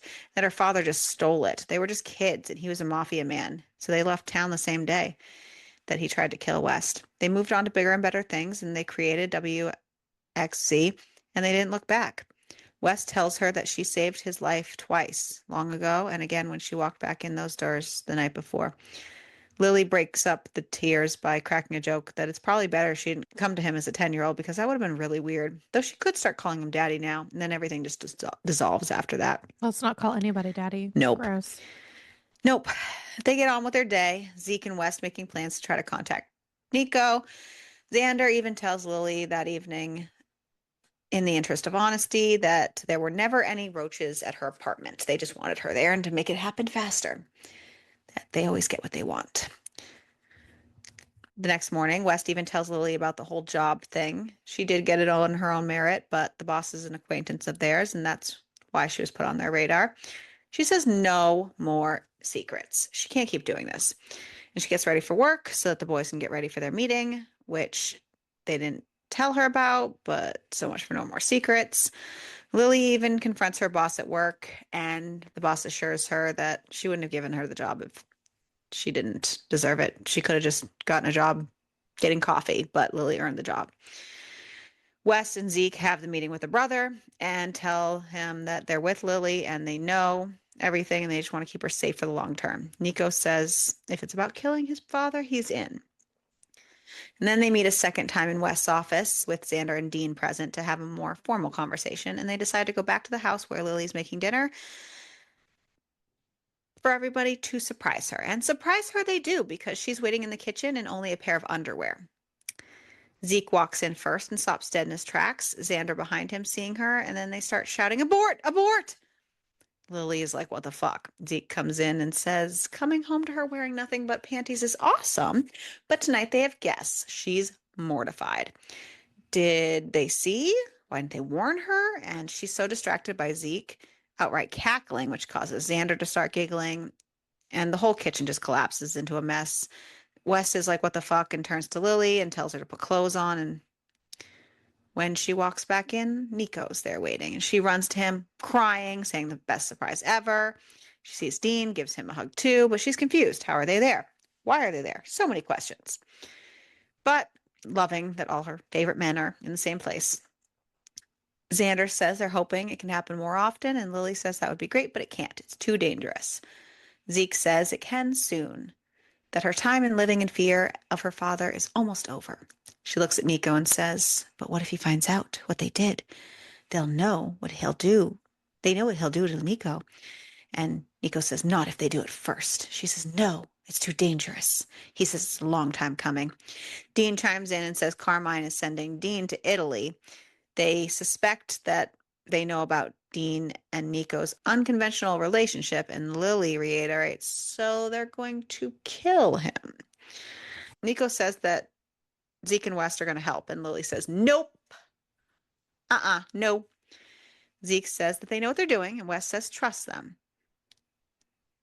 And she says, when? And they say a week or two at most. She begs them not to do it, but Nico says he can't live like this anymore. That Dean is the only one keeping him sane, and now he's being sent away. Plus, now he has help. Xander steers the conversation about food because she was cooking and it smells great and he's hungry, and they end up having dinner and talk and enjoy themselves. And after Nico and Dean leave, they all pile into bed. Zeke asks if she enjoyed her surprise. She did, though not the part where they agreed to get themselves killed. But they don't want her to spend another day living in fear, and they all just have a giant cuddle puddle. In the morning, when Lily takes the dogs out, she makes a phone call, a number she has had memorized for a long time, and calls Ludovica Santangelo, who is the niece of Giovanni and also Lily's actual mother. Ludovica doesn't seem surprised to hear from her that she's alive, and asks what she needs. Lily says it's time to show the world who she is. I'm not sure how much time has passes because, again, my major flaw with this book is that whole thing. But Lily has set up emails to land in West, Xander, and Zeke's inbox a few hours after she gets to work. And once the car drops her off, she heads in. But her path is blocked by two men in suits. She realizes Carmine didn't waste any time. They show their weapons and say they can either do this the easy way or the hard way. That Carmine's paying them double to bring her back alive, but it is enough money to just cut the hassle and snap her neck if need be. She looks around to the lobby full of people and she knows what she needs to do to make sure she doesn't draw too much attention, but also go along with them and pretend to be the terrified little girl she's sure they were told to expect. And she tells them one scream and security will be there. If they pull out the gun, the cops will be too. Did they really think about the plan? But they have an insurance plan. They pull out a phone, and on the other end is two men tied in chairs, blood streaming down their faces. It's Nico and Dean. So that's that. The men all get the emails from Lily saying how much she loves them. And because she loves them, she can't allow them to go against Carmine for her. There are things they don't know that would put them in too much danger. So she needs to deal with this. And when she's done, she can come back home to them and tell them everything. The real reason she's been a target for Carmine and hated by him since she was born. Not to worry about her. She'll be home soon. She needs to do this alone. Do not come after her.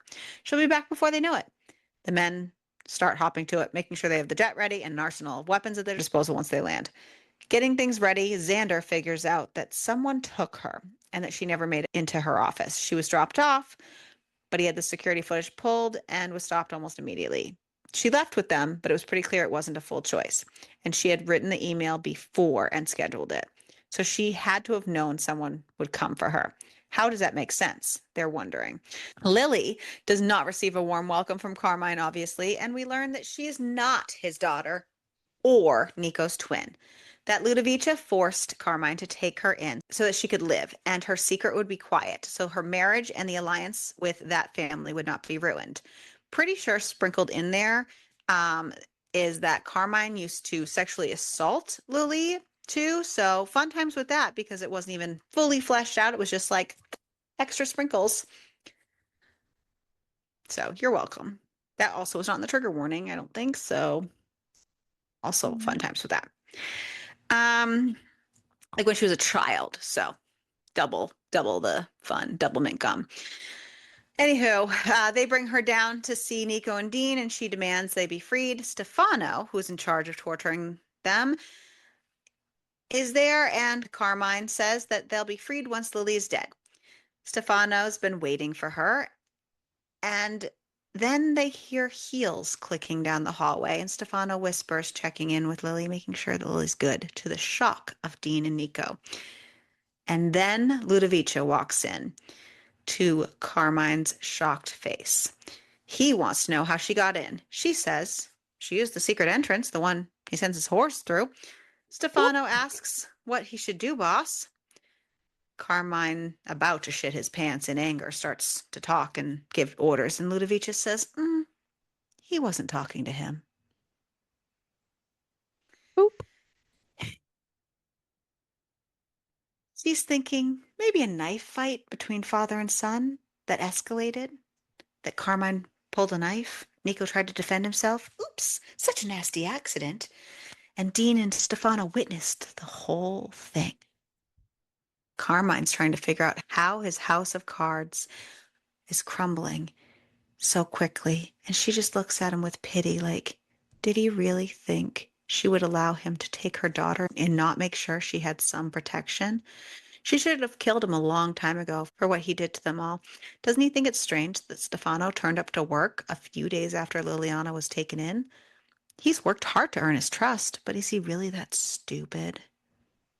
Carmine lunges for her and Stefano blocks him, sinking a scalpel into Carmine's stomach, slicing up, having him slumped to the floor, his guts starting to spill out.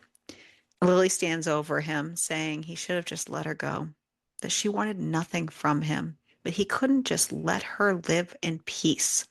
Nico and Dean are losing their minds. They're confused about everything. Stefano frees them, and Lily asks if they're okay. And they look at Stefano like, what the heck? And he says he had to make it look real. Besides, he barely scratched either of them. Calm your tits, man. And Nico looks at Lily and says, they're not twins. They're not even brother and sister. Lily says that she was born 2 days before him. So technically, she's actually the one who's older. And even with that, he'll always be her big brother, no matter what. Stefano says to save the family reunion for later. Ludovica has to get out of there before anyone notices. She's gone, and the rest of the room needs to be dealt with. He'll stay on as Nico's advisor for a while, and once the dust settles, he can finally go home. Ludovica looks at Lily and says to come to the hotel as soon as she can, that they have things to discuss. She says she will. Stefano says, let's get this mess cleaned up for the cop show, and he's sure Lily's friends will be there soon. She says she told them not to come. She'll call them, let them know she's safe, and Nico says he met them. He can guarantee they're already on their way. When the men show up, Nico tells them she's fine. She just didn't think it was a good idea for her to be there when the cops showed up, so she went to see her mom at the hotel. She said she left them a voicemail. West is confused. He thought her mom died when she was a baby. They ask who's in the ambulance, and Nico says, dear old dad.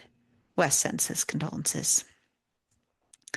Nico says they'll have to ask Lily what happened because he's still trying to figure it out. And on the way to the hotel, West informs the others of who they're going to visit because if Lily's mom is the one who owns the hotel, then Lily's mom is the head of the entire mafia. Not just like a part of it like Carmine was. She's the whole fucking thing. And they're like, what the fuck? As they're on their way. And there's a guy out there waiting, saying they're assuming they're looking for her. And soon enough, she's there, launching herself into their arms. She says she's okay, but they took her phone. She tried to call them, but they must have been on the plane. And then the cops were on their way and she had to leave. It was a whole thing. And then Ludovica steps out and Lily introduces her mom. They all sit down. It's not super warm and fuzzy. She's just eyeing up all the men. And Lily asks, what now? Now that Carmine's gone. And Ludovica says Nico will take his place as head of the family, but that Lily is the rightful heir and the true fortune of the Constantine hotels and casinos. Because I guess her father was Carmine's brother, and Carmine murdered his brother because the brother was the actual heir, and all this weird shit that was kind of really vague and thrown in there. And Lily informs her that she's actually just going to go home to New York. Nico is the rightful heir. He's the best man for the job. She can have the papers drawn up renouncing her claim that her father's legacy isn't the money he made or the hotels he built. Those things have all been tainted from Carmine. She is enough of her father's legacy, and she's going to change the world. Ludovica says she looks forward to watching it happen and asks, is it Lily Stone now? And Lily says, Liliana's fine, that she meant it when she said it was time to show the world who she truly was. Liliana's back from the dead. A lot of good can be done with that name. Her mother says that she'll continue to watch from the sideline, like always, protecting her. She'll always have her protection, whether she needs it or not. A man comes in saying that Ludovica has to go, and they all say goodbye, and the men and Lily head out onto the jet, and Lily tells them that Angelo Constantine wanted nothing to do with his family's mafia ties, so he created his own legacy. He built his company from nothing and turned it into a successful hotel chain, and Carmine had him murdered so he could take control of the family wealth. And he killed everyone who knew her true parentage except obviously her mother and her uncle Giovanni, because those were really important people and blah, blah, blah. And her mom Blah, blah, blah. was forced by her family to give her up so in order to funny. protect the alliance marriage Mm-hmm. that sealed the Santangelo's position of power. Carmine took her so that he could keep her close so she couldn't claim her birthright. Ludovica begged her family for a better arrangement, but at that time she was only an 18-year-old girl, not the head, and didn't have much choice in the matter. But she was able to send Stefano in.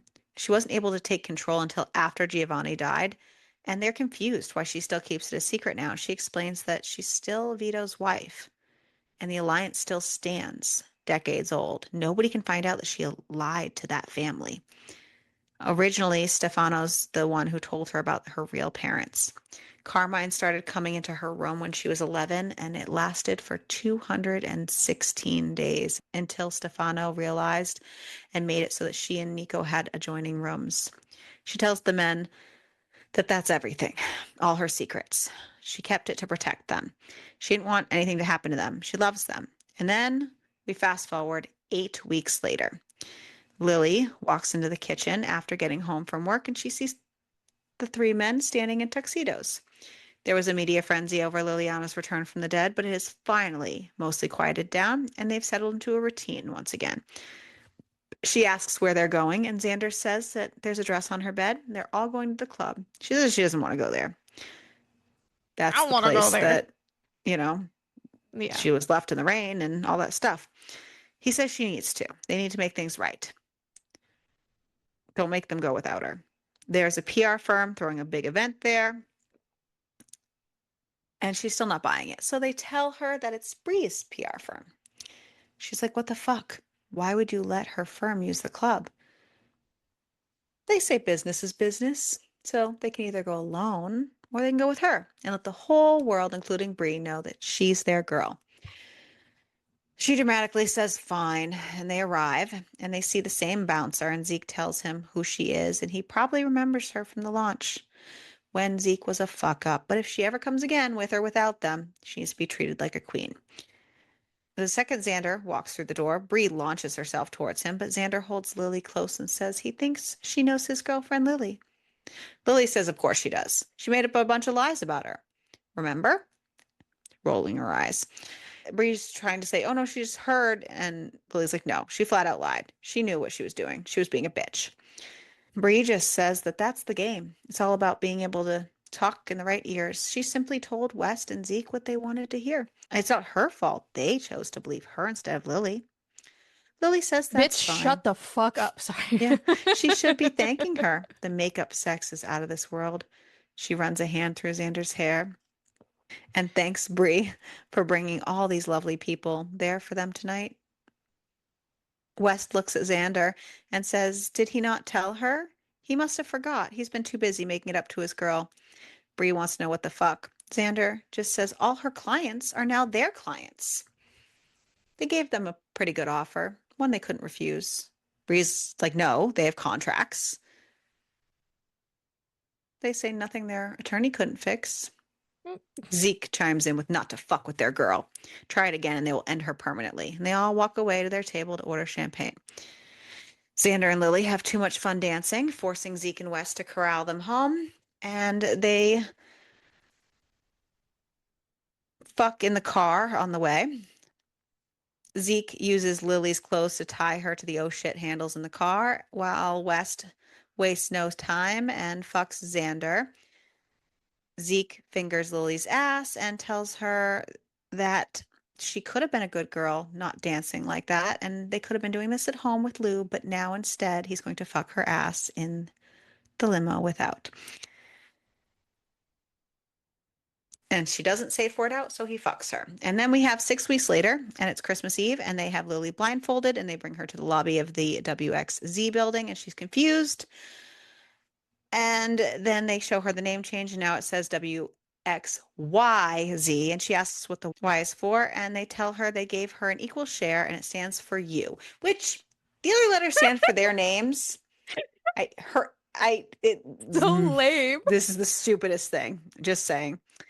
And they ask her to be their business partner and tell her she's officially one of them, a quarter owner and everything. And then we have an actual epilogue, which is 12 months later, and they have a new dog, Samson. Lily brought him home 6 weeks prior after someone had left him tied up outside her building for the whole day. They couldn't find the owner, so they kept him. And they just bought a house in the Hamptons, so when they need to get away from the city, they can relax.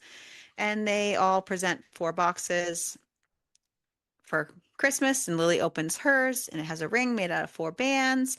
The men's are the same, except the coloring is a little different. And Zeke says they might not be able to fully legally marry each other, but they're committed to each other, and asks if she'll be their wife and partner in every way. And she says yes. And then they argue about last names. Lily suggesting they all just change their last name to hers, and they say no, which they're idiots again. And they all just agree to keep their own, and the men just say they're going to call her by theirs individually, and she just says she'll have to answer them all. And then Zeke fucks Lily's ass while Xander takes her front, while West fucks Xander's ass, and that's how we end the book. Yeah, So much of that could have just not not been in the book. existed. Absolutely. Abso-fucking-lutely. Oh my God. Yes. Uh, Abso-fucking-lutely. I just. Yep. Yeah. Mhm. Mm-hmm. And that's the worst part because I was pretty on board for most of it. Yeah. Um, yeah. Who was your favorite character? Lily for like half the book. Mm-hmm. I agree. The dog. Most of the book for Lily, yes. The And dog. That's it. yeah, I have to probably end with the dog, yeah, because yeah. Originally, I was gonna say her best friend, but then again, the girl left her at the no, Mm-hmm. Yep. so we don't do Yep. that. Nope. So no. Okay. How about least favorite? Everyone in the last third of the book. Yeah. I honestly wasn't even like the biggest fan of the boys, which sucks for I me. was fine with them for the most part Mm, until like I wasn't like loving them, but I was yeah. fine with them until yeah. Yeah. Yeah. So disappointing. I hear you. Gross. Cool. Mm-hmm. Well, Amazon gives us a 4.4, Goodreads a 4.1, and Storygraph a 3.84. Where did you sit? I sat at like a 3. I gave it 3.5 was my gut reaction because initial The because concept is there, the stuff is yes, there. There was just too that was the much thing. there. Yeah, because that was the thing. It was great until a point, Yeah. other than the transitions and the timing. Yeah. And that auto brought it down for me. But then we had that whole like end of it, and I was like, no, I don't like any of this. Yeah. So it was disappointing. A disappointing 3.5 for me. Okay. Peppers. Um,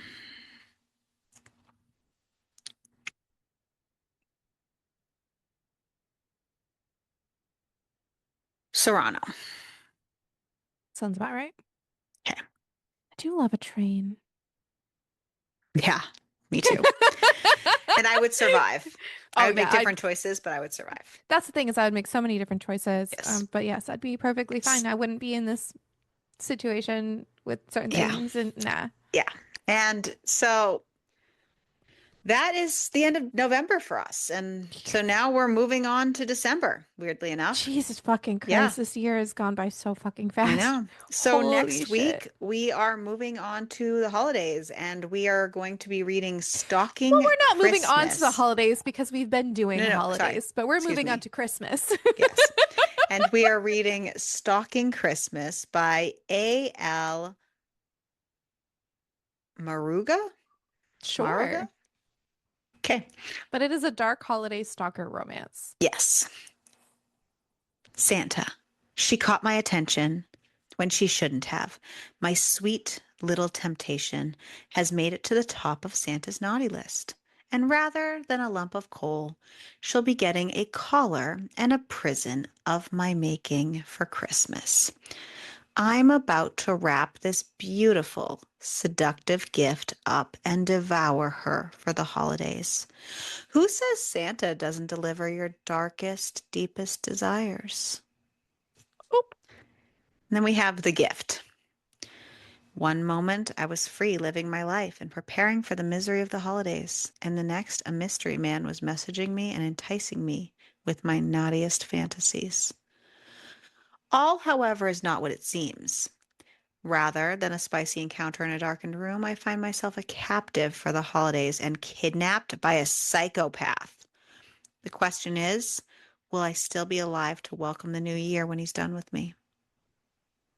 So join us as we start Christmas with stocking, What a better way. right? What a good way. Make sure to keep reading. And keep it smutty. In case anyone wants to know, Ariel washes her butthole. And I wipe myself. And it is clean. The perfect fit does have a nope, did a boop, boop, boop. Bom, bom, bom. I don't know where any of that was going. That the guy who escorted her up to West. Let me try that word again. That. Squeet. It's squeated. It's squeated. As soon as you said it, I was like, I hope she's going to go back and fix that. It's squeated. Squeet, squeet. A couple later. Oh, a couple of little boop, bop, bop. A couple later, yeah? Couple later. Wes just sits back and figures out that she probably faked her own desk. Nope. Oh my God. Faked her own desk.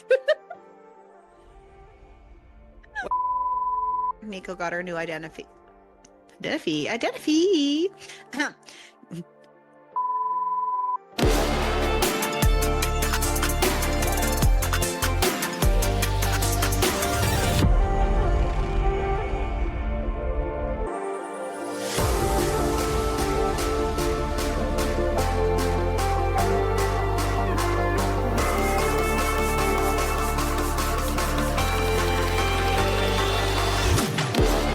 Oh, fuck. Oh, fuck.